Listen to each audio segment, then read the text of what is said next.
to be happy, even if it isn't with me. I want you to be happy, so I'll set you free. I want you to be happy. One day I hope you'll see, real love needs no lock and key. I want you to be happy. It isn't love if you are free. No matter where you run, no matter where you hide, no matter what you've done, my love for you will still abide. You remain my only one. I'll keep a place for you by my side. I don't want you to walk away, but I won't force you to stay. I'd rather you be happy, I'd rather you be free, even if it's without me.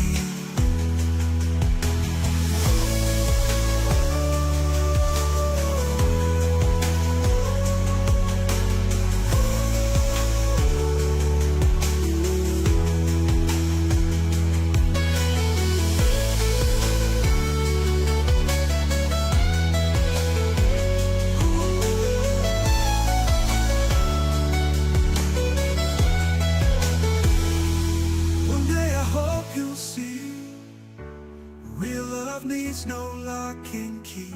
I want you to be happy. It isn't love if you aren't free. I'd rather you be free, even if it's without me.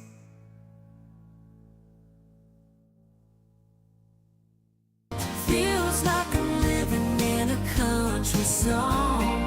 Ain't everything in life going wrong. Been down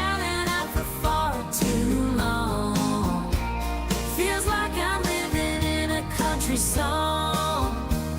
I thought I'd dance my last with poverty. I finally made it out and broken free. Now a pile of debts are staring back at me. Try paying with IOUs from friends and family. Feels like I'm living in a country song. With everything in life going wrong. Been down and out for far too long. Feels like I'm living in a country song. I'm losing my home, family's moving soon. I've got 3 weeks till the 1st of June. No idea where I'm gonna find a room. Credit's trashed, the bill collector's suing. Feels like I'm living in a country song. Everything in life going wrong. Been down and out for far too long. Feels like I'm living in a country song.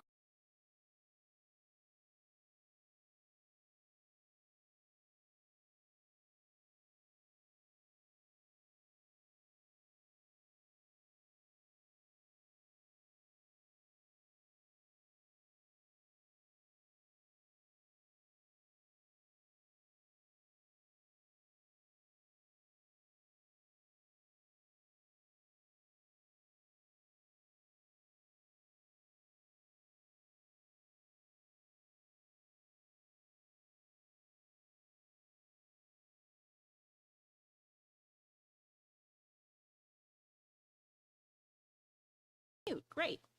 All right, so I've been on mute this whole time. Fantastic. You guys have heard nothing. All right. Welcome to the channel, everybody. Welcome to Writing and Chatting today.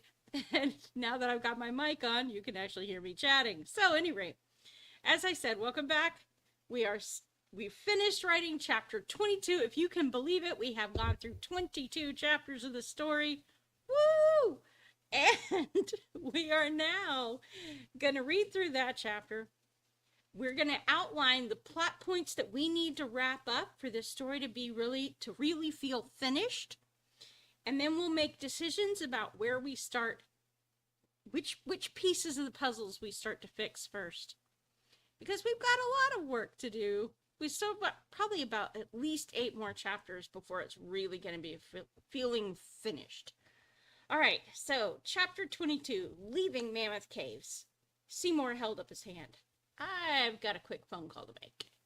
He pulled out his cell phone and made a call to Lauren. She answered right away. I've not heard anything from the detective yet, she started. Seymour chuckled. It's okay, I called to give you some news. Lauren sounded more alert. What kind of news? Seymour handed the phone over to Hawkeye. They found me, Hawkeye said to her. What happened to you?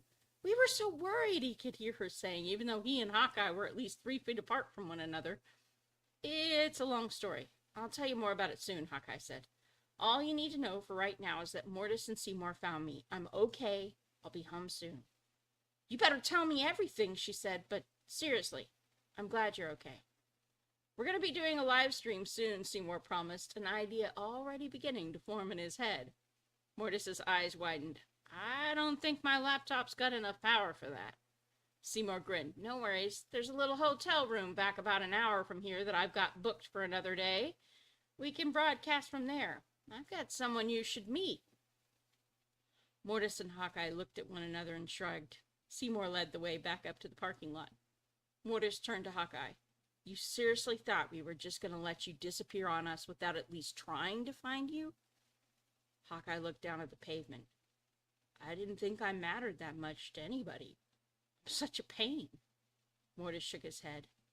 Man, you're my best friend. You just don't get it. You're not just some rando person in my chat. You're a brother, and I won't leave any brother behind. Seymour couldn't help but turn around. Dude, you're part of what makes our community ours. Sure, you're sometimes a jerk, but you're our jerk. Mortis nodded. Get your head out of your behind and look around. Maybe you were alone once, but it's not like that anymore. You're part of my crew, and I take care of my own. That's the last words they spoke before exiting the cave. When they got up the stairs and out into the parking lot, Hawkeye looked around. Where's your car, Mortis? Mortis grimaced. Funny story about that, brother. I don't have one. I got a ride here. Hawkeye and Seymour both turned to look at Mortis. Seriously? You didn't bring a car? Mortis stuck his hands in his pockets and rocked back on his heels. It's a long story. I've got my stuff stashed over here, he said, pointing toward a clump of bushes near the entrance. They collected his trunk and the backpack from the bushes and all piled into Seymour's car. Hang on, boys. It's only about an hour to the next town. Seymour popped in the song, Hey There, Delilah, into his playlist and hit the gas once everyone was safely inside. He shook his head as they pulled out of the parking lot.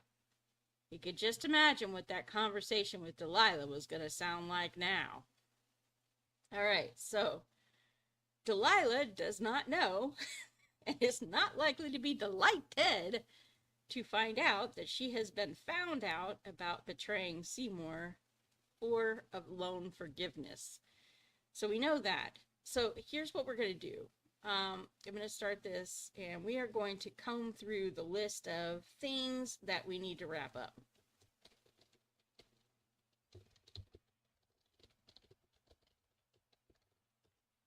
One, Seymour and Delilah. What's going to happen with those two?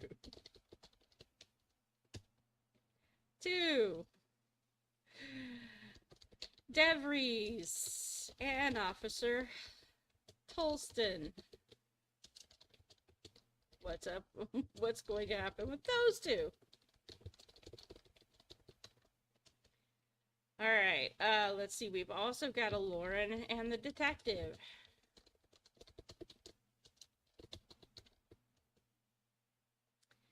And then, of course, Mortis and the whole stream crew.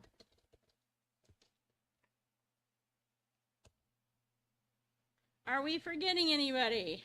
Anybody you could think of that we have missed? I think I had a list actually going that I made last week. Whoop. Oh, yeah. Where is Spin? Well, spin is with Mortis, as he was on Mortis's shoulder. So, and yes. But you could get to actually give us an insight into what he's thinking. This is true. I have not given anybody an insight into what Spin is thinking about this whole event.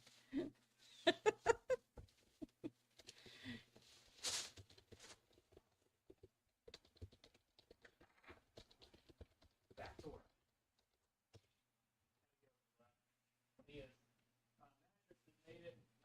You made up for your live today, not one muted moment. Oh, that's awesome. Just want y'all to know that Tyson is resting in his bed and trying to take it easy while we care for him before he goes to the veterinary doctor's office sometime next week. Well, that's good. Hopefully he's gonna get better. Blonde guy with no name, yes. Actually, that guy does have a name. It is Officer What's-His-Face. It's not What's-His-Face. I know I had it. I gave him a name, but I don't remember what it was. Clearly, he made quite the impression on me.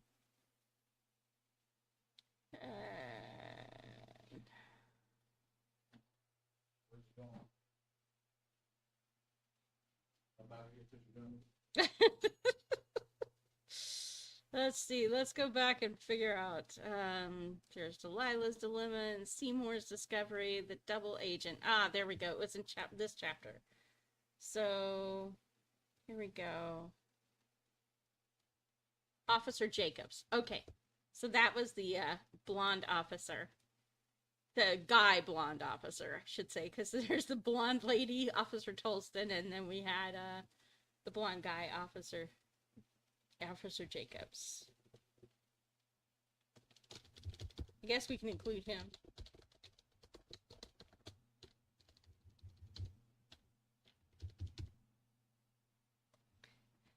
Officer Bebop. Officer Watts' name, yes, exactly. And then we have the detective. Right? Let's see. Detective Early Man. Yeah. There we go. We got really, really creative with all these people.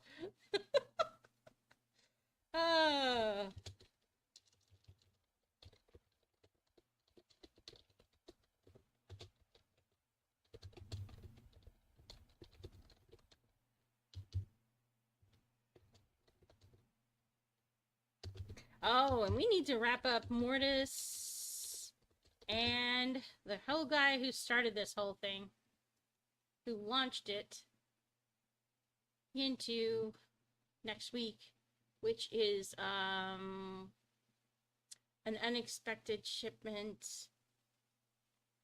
from Mike Daniels. Okay. So Mike Daniels and the Navy. Oh, okay. Yeah. Mortis and Mike Daniels. Debriefing for a military op. But I have a feeling Officer Jacobs, Mike Daniels, and Mortis, those are all... Yeah, that's how we tie that up. Officer... Who the deck is that? Hey, yeah, exactly. Hey, Timmy! Good to see you. Yeah, first name is Dees. Yes. All right, so I also have a list somewhere in here in my journal that you cannot see that I made last week of thoughts that I had about things we needed to wrap up. If I can just find it. Boop, boop, boop. Doo, doo, doo. So fun.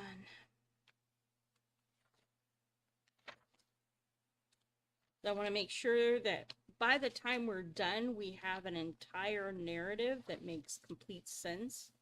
I mean, obviously, there's still editing that's going to need to be due, and you guys are going to be the one voting on whether or not you want to work through the editing process with me or whether you'd prefer I do it by myself. And you guys get to reap the benefit of an edited book. Now, mind you, if you work with me on it, the nice thing is that you get input on how we edit it. And, you know, you guys are already going to get credit for having helped me write this, but those who edit will get special acknowledgement in the back. Nice. And we will actually go through the whole publication process. This will be a real thing that you will eventually be able to purchase, with proceeds going to the benefit of other writers and other stories in the future. Because I'm a big believer in sharing the love, and especially when that love comes in the form of money. But, you know, I guess maybe I didn't write it down here. Maybe I wrote it down somewhere else. I don't know. Anyway, not going to diddle with it too much. Fiction has to make sense, otherwise you end up pulling people out of their immersion. And yeah, reality doesn't always have to, at least on the surface, make sense. I will say that it usually does, but only after the fact do you connect the dots between why what happened the way it happened. And it's usually pretty far out from the date of events. And even in a fiction story, you'll notice that the timelines are really sped up. And this particular book will need a lot of attention to timeline because we have convergent stories that have to make sense together. All right, so those are the plot points we're going to focus on wrapping up.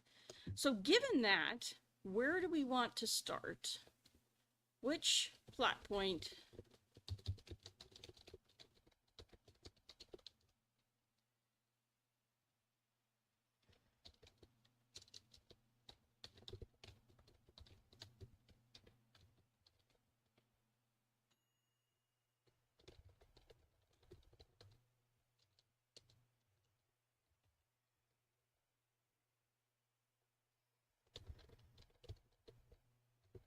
Now, if we do Spin's Insights, it's going to have to be something special.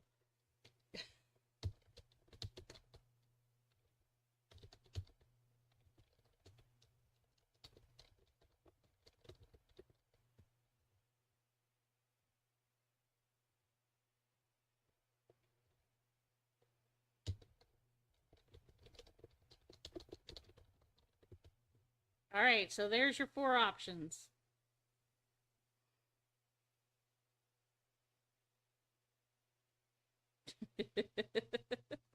Yep, as long as they like guitars and rock and roll, they are welcome to join our little party.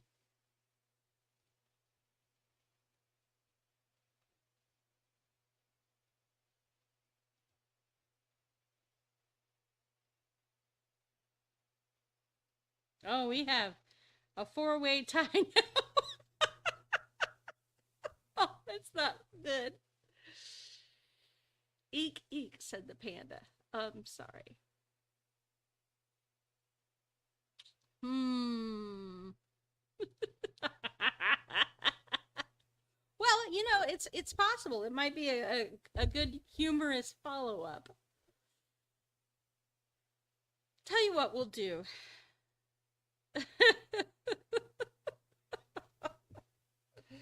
We will start with the next logical stage, which is them getting back to the room with Delilah.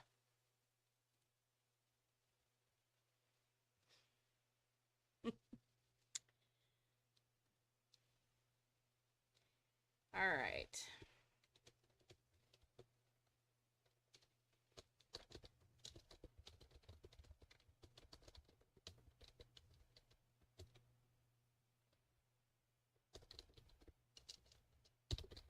Oh, you know, and this is important actually because what Delilah reveals will help Hawkeye understand more about what was going on and possibly tie some other dots together. So, yeah. This doc looks a bit long. Of course it does. Don't be stupid. It's a book. Grammarly trying to tell me the book is long. Duh. Would it be a good book if it were so short?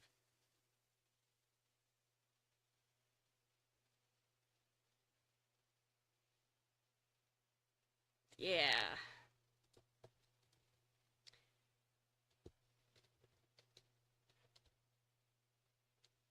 All right. So here we go. Oh, you know, I thought we were at 250, but that doesn't look like it is. Yeah, we're at 250, but that looks small.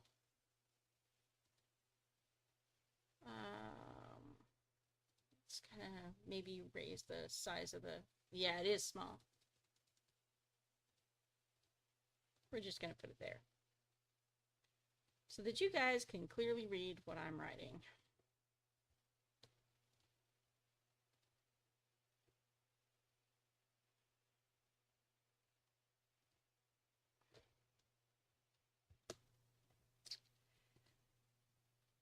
Well, be patient with each other. Thank you, though. I understand you were trying to help. I think Malachi was just joking, though.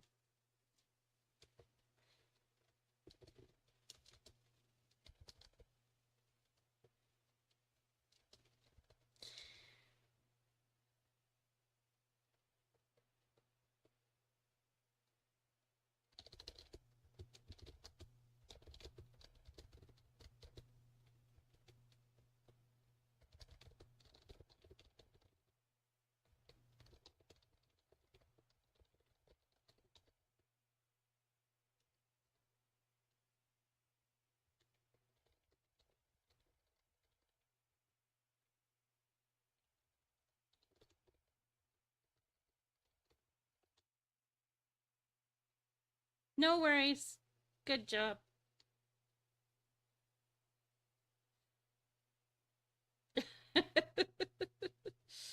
Yes. You can see, you can see. Well, I'm glad I could make it so you can actually see.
No, I didn't change that.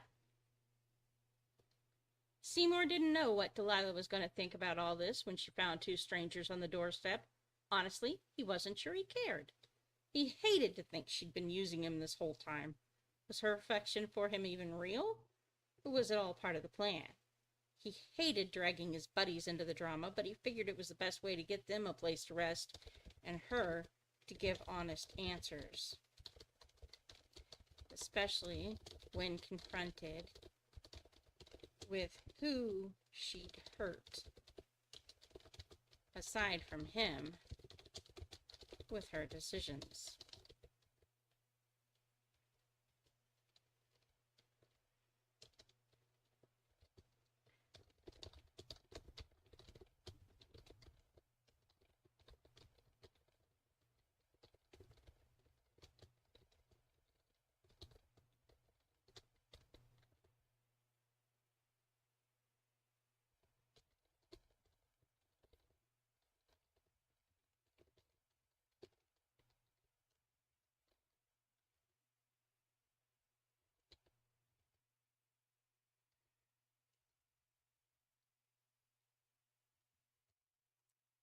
So let's ask the question.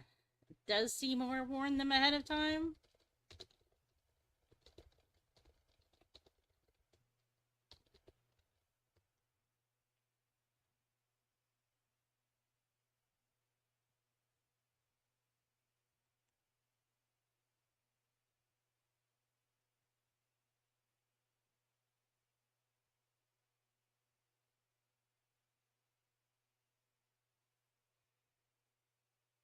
Like a good buddy should.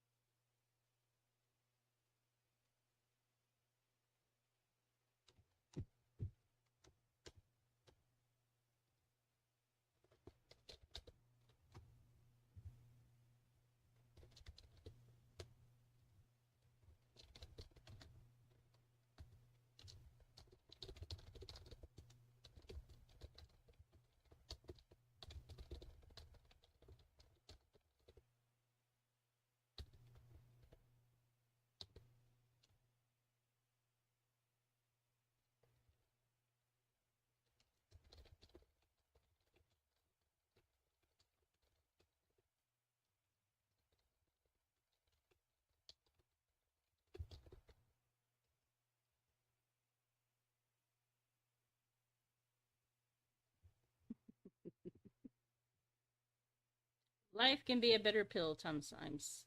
Yes. I love you.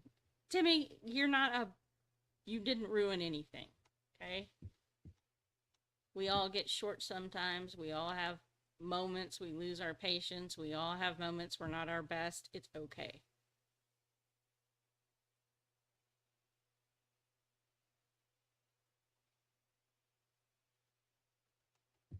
I'm a whole barrel of mess. People have barrels of monkeys. I'm a whole barrel of crazy, to be perfectly honest. I joke that, being a writer is one of the only socially acceptable forms of paranoid schizophrenia there is. As long as you put the voices in your head on the page, nobody cares. And they pay you for it, too. All right.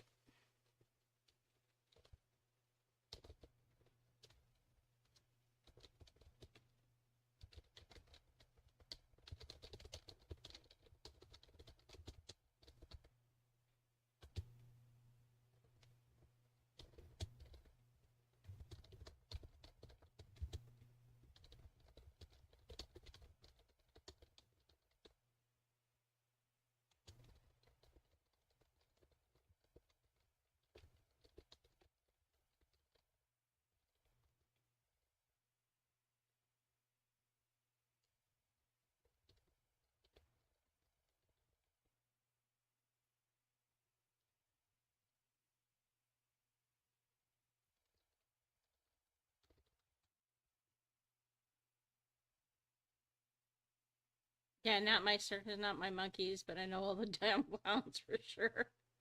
All right, no worries, Timmy. I hope you get to feeling better, man. Sorry it was rough today.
Yeah, yeah. The monkey falls in love with the girl. And now it's her circus. She's already a box full of red flags. Oh.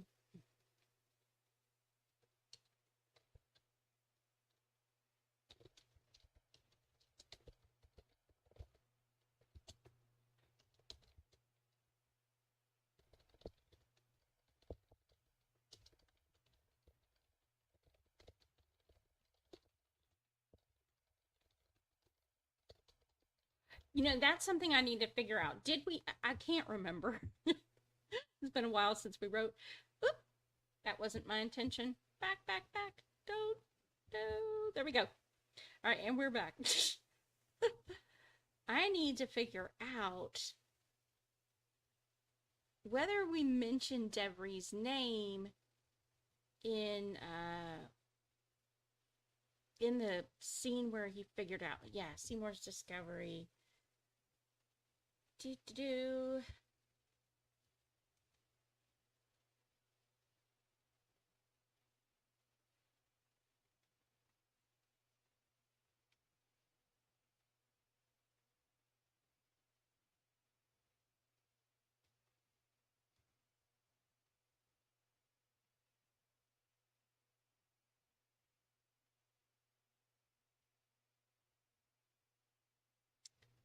Let's see. D.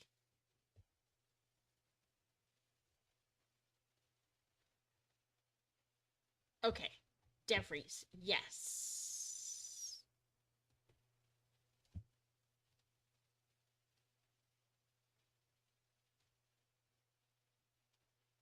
Okay, so caller ID identified it as Devries. Do do.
Oh, that's good.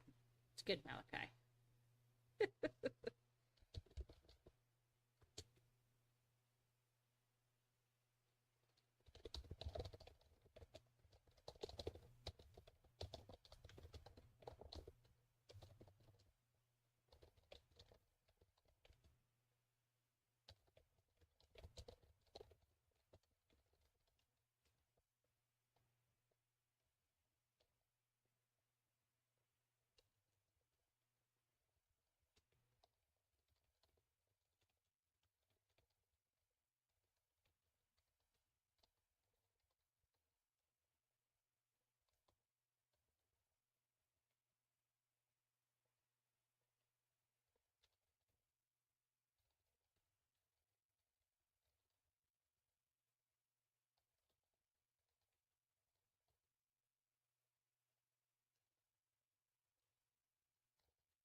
You get the feeling Delilah will blubber and start to cry in a hot mess. Oh, probably. crying is crying is a useful strategy when you're dealing with men. Sometimes, if you want to be manipulative and you don't want to answer questions, tends to put them off guard, unless they're hard-hearted. Can certainly get you out of a cross-examination when you're a 10-year-old girl. All right. Oh, goodness.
Yes, it does buy time. Oh, goodness.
It'd be interesting if everything they're saying is being seen and heard.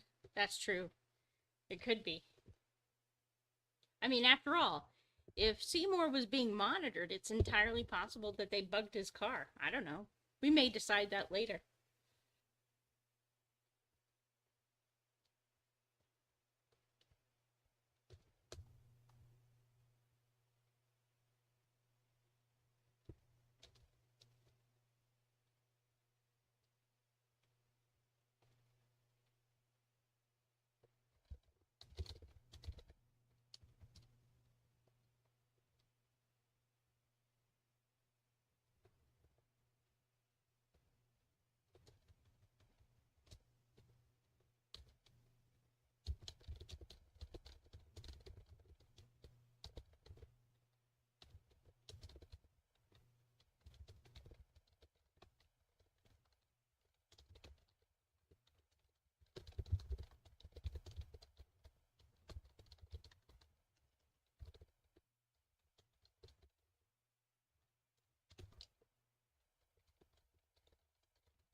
We love you too, Timmy. I hope to see you tomorrow.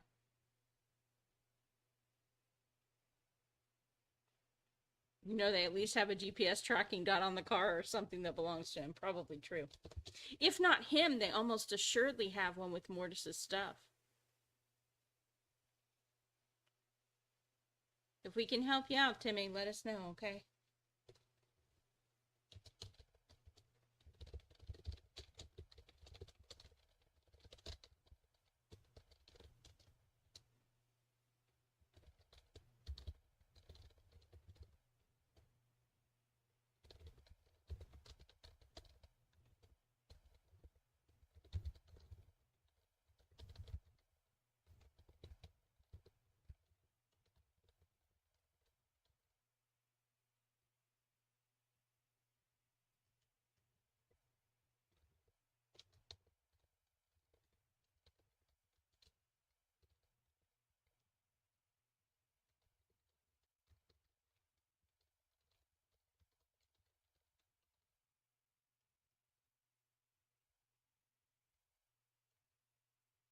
Hey, good to see you, Brian.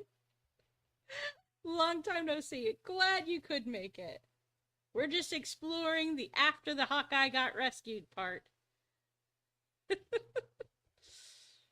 What happens with the monkey?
What happens with the monkey? He does a line of cocaine. I don't think that's a good idea. Although, if he's working with the CIA, he might. That would be hilarious. Spin is a CIA plant. Oh my gosh. Oh, Lordy.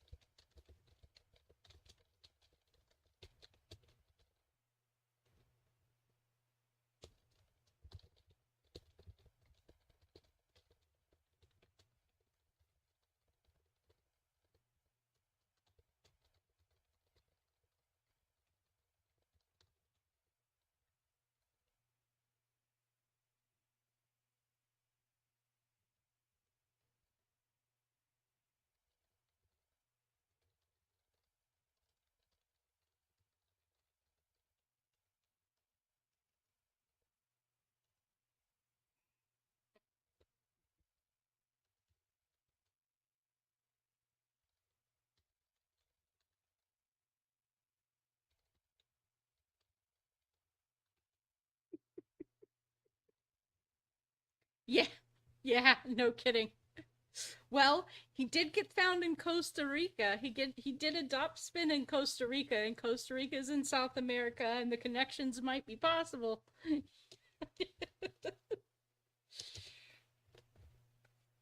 And let's admit it, nobody's gonna suspect the monkey.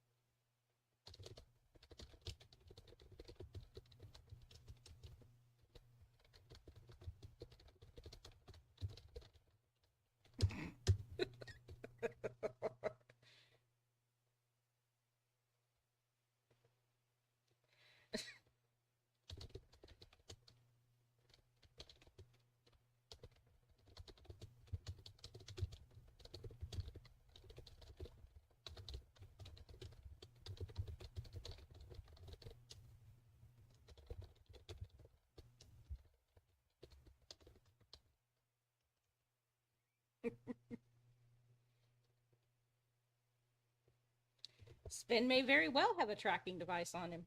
After all, he came running back pretty rapidly after encountering Officer Tolston and Hawkeye, so maybe she slipped something on him. Or maybe he already had it on him. Who knows?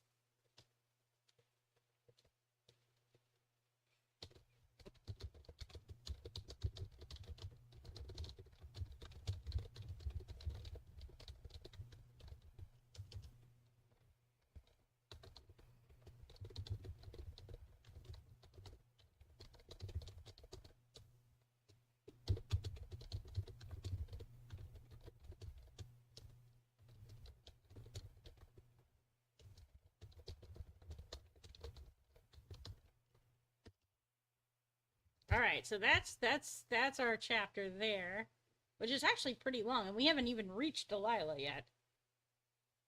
So I'll read back through what we've written. Now this is probably, my goodness, this is like chapter, heck of a chapter. It's like we haven't even gotten to Delilah's confession.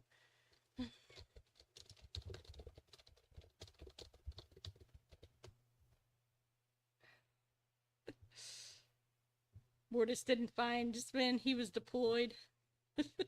I'm a monkey. I'm always a suspect. Nobody suspects the monkey, Timmy. Nobody. That's why they get away with so much. Kind of like little kids. Oop. I think I accidentally... There we go. Seymour didn't know what Delilah was going to think about all this when she found two strangers on the doorstep. Honestly, he wasn't sure he cared. He hated to think she'd been using him this whole time. Was her affection for him even real, or was it all part of the plan? He hated dragging his buddies into the drama, but he figured it was the best way to give them a place to rest and her to give honest answers, especially when confronted with who she'd hurt aside from him with her decisions. A little voice in his mind said he probably ought to prepare his friends for Delilah. After all, they didn't ask to be part of this, and there was no way for him to tell just how she'd react ahead of time. His embarrassment about being taken for a ride by her, once again, and his financial difficulties warred with his desire to protect his friends, and at the same time confront her with what she'd done. The hurt was real, but the pain was to his pride and his wallet more than anything. He was angry at himself for having let her distract him. If he hadn't arrived when he did, who knew how badly things might have gone for Hawkeye and Mortis. He also didn't look forward to admitting to Mortis that he suspected him, at least originally, of having caused Hawkeye's disappearance. That was an ugly thing to have on his conscience. He took a deep breath and decided there was no way forward except to man up and be honest. Guys, I need to warn you about something before we get to the hotel. Mortis cocked his head to the side. What's up, brother? Seymour frowned and reached over to turn down the volume. The woman sleeping in that hotel room is my old girlfriend. And I don't know how she's connected to all of this, but she was sent by someone to distract me from getting to you. Hawkeye leaned forward. What do you mean? I read her texts. Someone sent her to intercept me when I was on my way to Mammoth Caves looking for you, Hawkeye. They wanted her to distract me, he explained. I'm just sorry it worked. Hawkeye and Mortis didn't say anything. Seymour could feel beads of sweat at the nape of his neck and on his hairline. What were they thinking? Hawkeye's frown deepened. I'd sure be interested in who sent her those texts. Seymour volunteered the name identified in her caller ID. Someone named DeVries. Couldn't tell you if that's a first or a last name. Can tell you for sure it was a man who answered. Hawkeye thumped his fist on his knee. That bastard is at the bottom of all this? I'd sure like to get a look at those text messages. Seymour gave a tight-lipped smile. I got screen captures of them for you if she tries to deny it. I wanted insurance before I left. Hawkeye clapped him on the shoulder from the back seat. I appreciate you, brother. Maybe she can help us unravel more of the mystery. Seymour noticed that Mortis remained silent, staring out the window. You all right, Mortis? That called him back. Yeah, man, just putting some pieces together in my own mind. Seymour wondered what Mortis knew. How did you know to look for Hawkeye at Mammoth Caves? Mortis hesitated for a moment and then shrugged. I received a package and was told to go there. The person who sent me the package told me to look for Hawkeye. That was an interesting twist. So what was up with that scavenger hunt you announced on stream? Mortis explained. It was the only way I could think of to alert you guys to the fact that I was searching for Hawkeye without explicitly saying so on stream. I knew I was being monitored, and I couldn't just tell you what I needed to tell you. I was hoping you would be smart enough to put the pieces together. Seems I was right to trust you. Seymour felt even more guilty for the undeserved praise. Well, we did connect the dots once Lauren reported that Hawkeye was missing and there was shattered glass and blood on the pavement outside his house.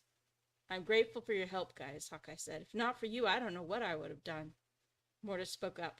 What did they want with you anyway? Hawkeye surprised them both with his answer. A map. Seymour couldn't help himself. He laughed. Like, seriously? A treasure map? That's pretty metal right there.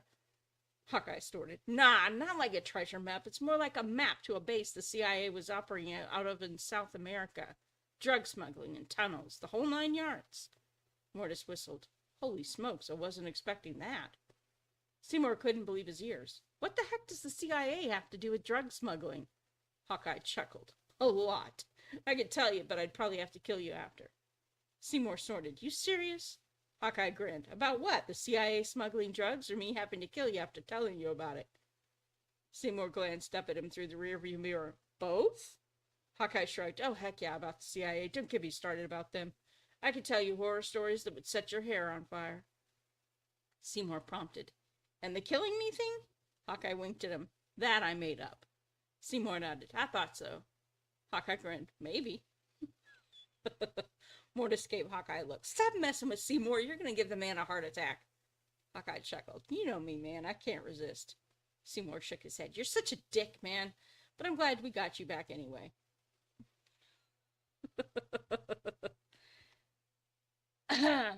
If a million monkeys were given guitars, they would write Monkey Man by the Stones. I doubt that. But anyway, Mortis didn't advise when he was deployed. He rushed back because he got his new orders. All right, so we are going to call it a stream for today. Congratulations, gentlemen.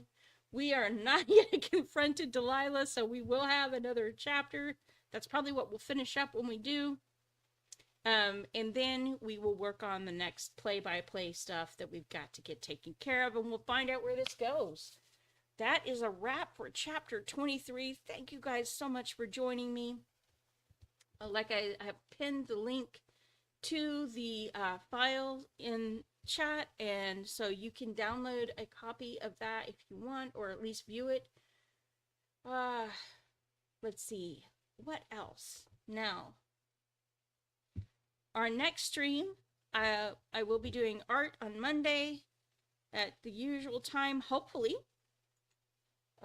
If not, I will let you guys know, and if not, we'll just do a chat stream. Maybe Ubi and I will chat together with you if that's a necessity. And then,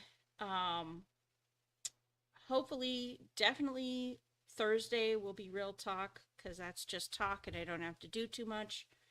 And then hopefully Saturday will be another edition of writing and chatting, and we'll be perfectly normal like usual. So, yeah, exactly. All right, guys, thanks again for joining me. I totally appreciate you being here with me. I appreciate having you here with me. And